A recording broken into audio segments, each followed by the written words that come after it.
अचानक भारत से घुसपैठिए भागने क्यों लगे हैं? भारत छोड़कर क्यों भाग रहे हैं घुसपैठिए? मोदी सरकार ने क्या फैसला लिया है?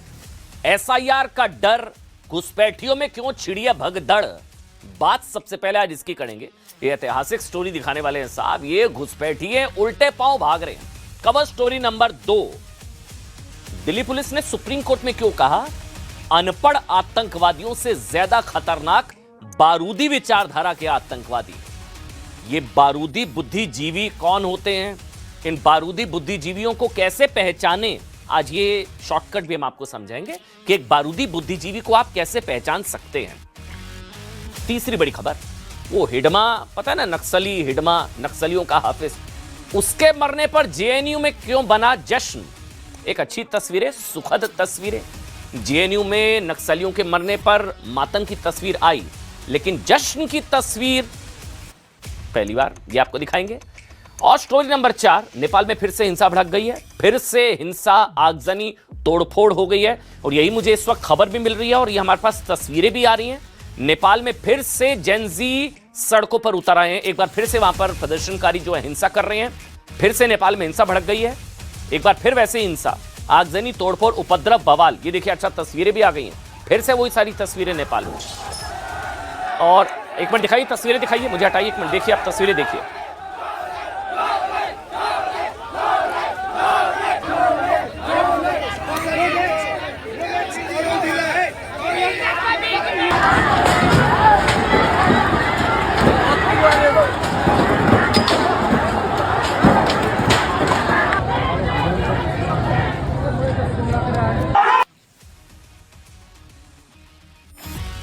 दरअसल इस तरह की हिंसा भड़की थी अब से 63 दिन पहले। आपको याद होगा, नेपाल में जेनजी का आंदोलन, आगजनी, हिंसा, तोड़फोड़, बवाल। ये 8 सितंबर को हुआ था, जो कुछ हुआ था पहले। और लेकिन अब की बार जो है हिंसा भड़के, जो तस्वीर आप देख रहे हैं, ये राजधानी काठमांडू से 9 घंटे की दूरी पर है सिमरा इलाका। वहां ये लोग फिर से जेनजी सड़कों पर आ गए हैं। 2 दिन से कर्फ्यू लगाया हुआ था वहां पर, लेकिन वहां पर प्रदर्शन जारी रहा। हिंसा, आगजनी, तोड़फोड़, पत्थरबाजी। अब इस हिंसक प्रदर्शन में अब तक 10 लोग जख्मी हो चुके हैं। 10 लोग 63 दिन पहले वाली फिर से रिपीट टेलीकास्ट। कर्फ्यू लगाएगा, कर्फ्यू तोड़कर वहां पर आगे बढ़ रहे तो पुलिस ने आंसू गैस के गोले दागे हैं। 2 राउंड हवाई फायरिंग वहां पर करनी पड़ी। 10 लोग जख्मी हो गए हैं। प्रदर्शनकारियों ने पुलिस पर पत्थरबाजी की। 6 पुलिस वाले जख्मी हो चुके हैं। 10 लोग जख्मी हैं। सिमारा बाजार में पुलिस चौकी को फूंक दिया गया। जी हां, पूरी की पूरी पुलिस चौकी को फूंक दिया गया। नेपाल में फिर से हिंसा, आगजनी, तोड़फोड़, फिर से बवाल। प्रदर्शनकारियों ने यूएमएल ऑफिस को भी आग के हवाले कर दिया है।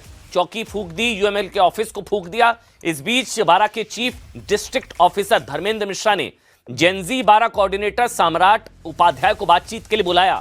कहा कि साहब, इस संकट को टकराव के बजाय बातचीत से सुलझा लेते हैं, क्योंकि पहले बहुत खौफनाक तस्वीरें दिखी हैं नेपाल में। वहीं नेपाल की अंतरिम सरकार की पीएम सुशीला कार्की ने प्रदर्शनकारियों से शांति की अपील कर दी है। पिछली बार केपी शर्मा ओली के चक्कर में हुआ था। दरअसल ये जेनजी का आरोप है इस बार कि पुलिस ने नेपाल के अपदस्थ प्रधानमंत्री जो केपी शर्मा ओली हैं, उनकी पार्टी सीपीएन यूएमएल के कार्यकर्ताओं को गिरफ्तार करने में वो हिचकिचा रही है वहां की पुलिस। और इसी को लेकर तनाव बढ़ गया, हिंसा हुई, आगजनी हुई, तोड़फोड़ हुई, जो है पुलिस चौकी वहां पर फूंक दी गई। वो केपी शर्मा ओली की पार्टी सीपीएन यूएमएल के कार्यकर्ताओं में झड़प हो गई। एक चीज बहुत जरूरी है जानना, नेपाल में इस बार जेनजी का गुस्सा यूएमएल नेता महेश बसनेत के खिलाफ है। उन पर आरोप है कि इन्होंने सितंबर में जेनजी आंदोलन के दौरान केपी शर्मा ओली का समर्थन कर दिया था। तनाव पहले से बना हुआ था, कर्फ्यू लगाया गया, कर्फ्यू तोड़ा गया। इस बार आंदोलन का केंद्र बना बारा जिला। और इस वक्त भी मुझे बताया जा रहा है कि वहां पर फिर से 63 दिनों पुराने जैसे हालात जो हैं वो बनते नजर आ रहे हैं। यहां हिंसा हो रही है और भारत में घुसपैठिए उल्टे पांव वापस दौड़ रहे हैं। आखिर हुआ क्या? क्या फैसला हो गया? किस चीज का डर है? क्या मोदी सरकार का फैसला है? ये शुद्धिकरण वाली प्रक्रिया क्या बहुत पहले नहीं शुरू हो जानी चाहिए थी? बल्कि आज हम ये सवाल पूछ रहे हैं कि बहुत देर कर दी हम लोगों ने एसआईआर करने में। ये भी सुनिए, जो लोग एसआईआर का विरोध कर रहे हैं, ये जो तस्वीरें अब हम सबसे पहले आज की कवर स्टोरी में हम आपको दिखाएंगे, उसके बाद आप भी अपने आप से सवाल पूछिएगा। बहुत देर कर दी हम लोगों ने एसआईआर करने में, बहुत पहले हो जाना चाहिए था और ये सारे घुसपैठियों को अब देश छोड़ना पड़ेगा। सबसे पहले आज की कवर स्टोरी, एसआईआर का डर, घुसपैठियों में भगदड़। ये लोग का सब आपका बांग्लादेश से आने के बाद ये लोग का 2002 का डॉक्यूमेंट्स नहीं है। SIR जो है वो सभी जो भारतीय मतदाता हैं उनकी सुरक्षा की और जो अवैध मतदाता हैं उनकी समीक्षा होगी। SIR का विरोध नहीं है। SIR जिस तरीके से किया जा रहा है, SIR को एक्सक्लूजनरी बनाया जाए, कैसे नाम काटें ये साजिश रची जाए, तो वो SIR लोकतंत्र के लिए हानिकारक है। आज जो लोग घुसपैठ किए थे वो लोग खुद ब खुद डर के आज बॉर्डर क्रॉस करके बांग्लादेश वापस भी जा रहे हैं। ये तो सिर्फ शुरुआत है। आया था 1987 से पहले आया था, तो लेकिन हम लोग के पास कोई डॉक्यूमेंट्स नहीं था तभी। तो वो 2002 में नाम है नहीं। ये उन लोगों के मुंह पर करारा तमाचा है जो लोग आज भी SIR की प्रासंगिकता पर प्रश्न खड़ा करते हैं। बहुत सारे लोगों के पास बर्थ सर्टिफिकेट नहीं है, स्कूल सर्टिफिकेट्स नहीं है, तो आपको दिक्कत तो होगी। राहुल गांधी जी को अपने पिताजी जो मरहूम पिताजी हैं उनके सपने को भी जो है पूरा नहीं कर पा रहे हैं, क्योंकि उनको तो तफरी करना है। तो मुझे लगता है कि उनको राजीव गांधी जी को पढ़ना चाहिए।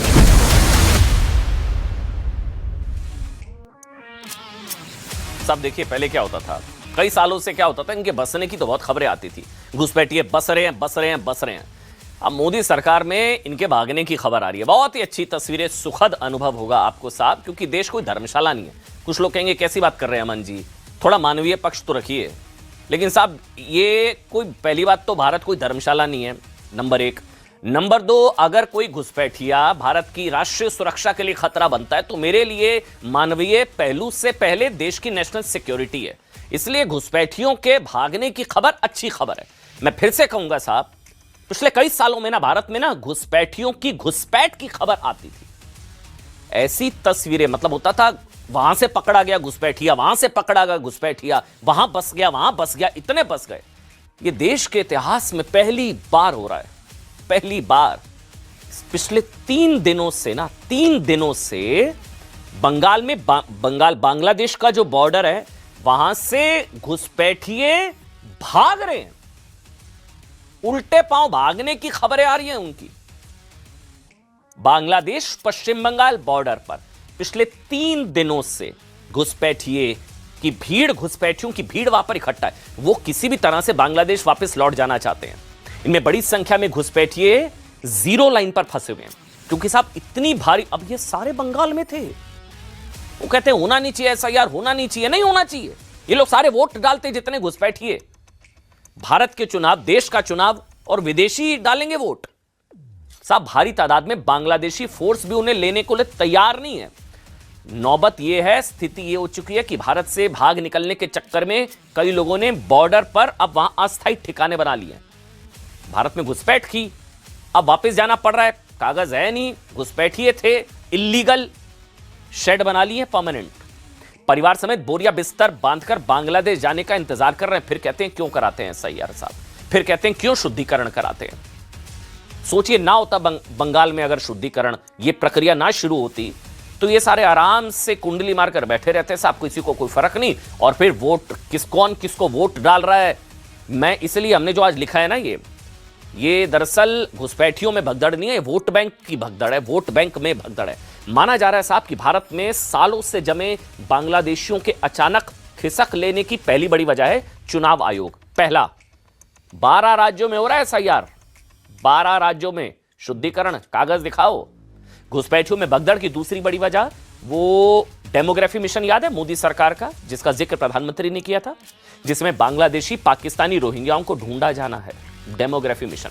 तीसरी बड़ी वजह, अलग अलग राज्यों द्वारा चलाया जा रहा ऑपरेशन पुशबैक। ये आपकी जानकारी के लिए हो सकता है ना पता हो, कई स्टेट्स में ऑपरेशन पुशबैक चल रहा है, जिसमें घुसपैठियों को पकड़कर वापस भेजा जा रहा है। जाइए साहब जहां के हैं, अतिथि तुम कब जाओगे।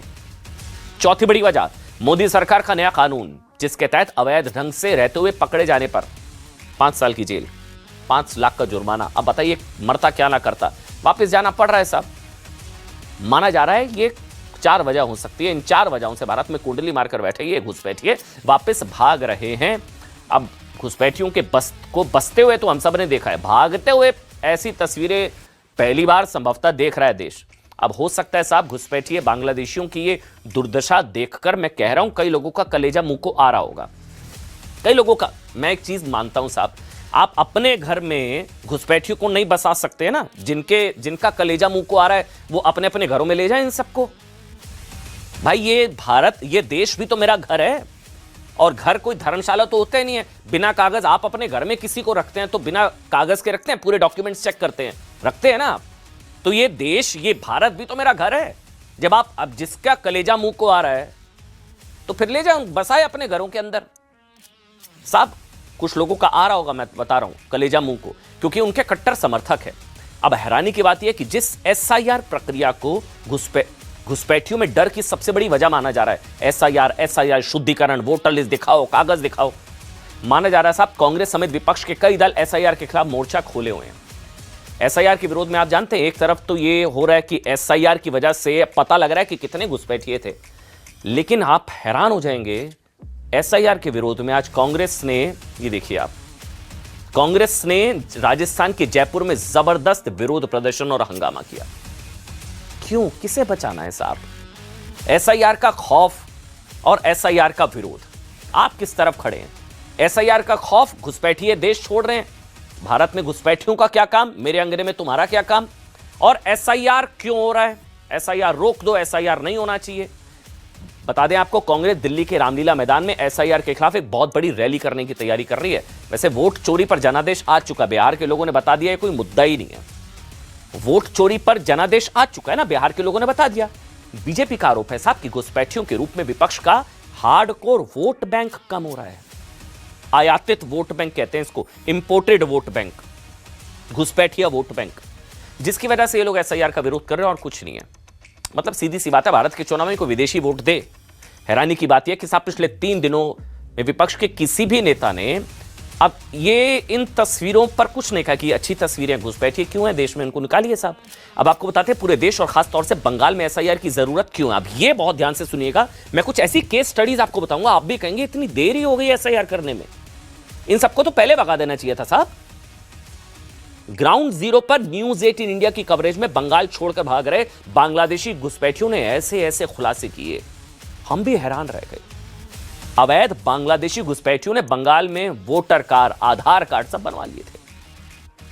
सालों से बंगाल में वोट डाल रहे थे ये लोग घुसपैठिए, सालों से। बांग्लादेशी घुसपैठिए ममता सरकार की योजनाओं का फायदा उठा रहे थे। घुसपैठिए किस देश में ऐसा होता है साहब? ठीक है, मानवता, ह्यूमैनिटी, मानवता, सारी चीजें ठीक हैं, लेकिन देश को धर्मशाला थोड़ी ना है भाई। एक चीज समझिए, हमेशा जब संसाधन सीमित हैं तो पहले मेरे घर के लोगों को मिले ना उसका लाभ। घुसपैठिए आकर उस संसाधनों का लाभ उठा रहे हैं, योजनाओं का लाभ उठा रहे हैं। घुसपैठिए, कई घुसपैठियों ने खुद माना है कि वो ममता सरकार की लक्ष्मी भंडार योजना का लाभ ले रहे थे। इस योजना के तहत लाभार्थी को हर 1000 से 1200 रुपए हर महीने आर्थिक मदद दी जा रही थी। घुसपैठियों को पैसा मिल रहा है, सर पकड़ लीजिए साहब। मिसाल के तौर पर एक बांग्लादेशी घुसपैठिया हमको मिला, इसका नाम था मोहम्मद खलील मोल्ला। मोहम्मद खलील मोल्ला, ये देखिए। अब ये बांग्लादेशी नागरिक, अच्छा वो तो खुद मान रहा है मैं 35 साल पहले आया था 1990 में, तब से बंगाल के अलग अलग इलाकों में रहने की जगह ये बदलता रहा, पकड़ में आया नहीं। 35 साल से बंगाल के नागरिकों का हक मार रहा है, हमारे भारतीयों का हक मार रहा था ये। मोहम्मद खलील मोल्ला पहले बंगाल के तोपसिया में रहा, फिर हावड़ा, फिर अमता में रहने के बाद आखिर में उसने उलूबेरिया के श्रीरामपुर में अपना एक स्थायी ठिकाना बना लिया। अब हो रहा है एसआईआर, अब तो कागज दिखाने पड़ेंगे, पता लगेगा साहब ये तो 90 में आए थे, तब से विदेशी घुसपैठिया लगा हुआ है, वोट डाल रहा है। मोहम्मद खलील ने भारत में बसने के लिए बंगाल की एक लोकल, अच्छा ये क्या करते हैं, इनका मॉडस ऑपरेंडी समझिएगा, बंगाल की एक बच्ची से शादी कर ली और इसी आधार पर इसने वोटर कार्ड बनवाकर दशकों तक वोट डाला। बंगाल की लड़की से शादी की और अपने इन-लॉज, मतलब अपने ससुर, पिता और उसके नाम पर बना लिया वोट की ये मेरा बाप। हैरानी की बात यह कि वोटर कार्ड में इसने अपने पिता की जगह, मैं फिर कह रहा हूं, अपने ससुर का नाम लिखवा दिया। अब आप समझे तरीका, ये आया बांग्लादेश से, बंगाल में लड़की से इसने बच्ची से शादी की और ससुर को बना लिया बाप।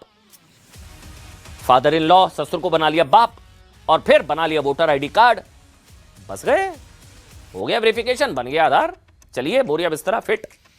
अच्छा, एक और मामला, बहुत सारे मिले साहब, हमारे ग्राउंड रिपोर्ट पर रिपोर्टर वहां पर थे, वो जहां माइक घुमा रहे वहां आसपास इतने सारे घुसपैठिए, उनको समझ नहीं आ रहा है वो बंगाल में खड़ा बांग्लादेश में खड़ा रिपोर्टर, वो सीमा इधर उधर था, बॉर्डर, उसको ये नहीं समझ में आ रहा था कि मैं यहां खड़ा हूं वहां खड़ा हूं, जहां नजर वहां मैं बांग्लादेशी, यहां मैं बांग्लादेशी, यहां मैं बांग्लादेशी।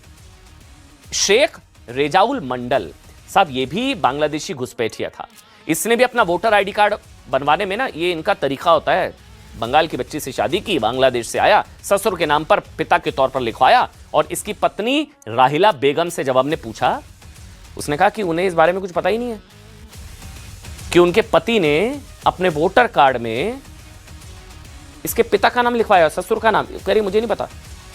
हालांकि ये खबर सुनकर श्रीरामपुर इलाके के स्थानीय लोग अब मांग करने लगे हैं साहब कि सरकार उन सभी घुसपैठियों के खिलाफ कार्रवाई करे जो गैर कानूनी तरीके से भारत में घुसे हैं।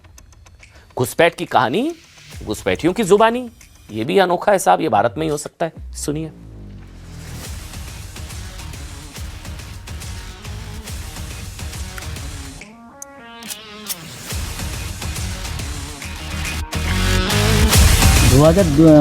দুয়ের পরে হয়েছে 2003 সালে এরকম।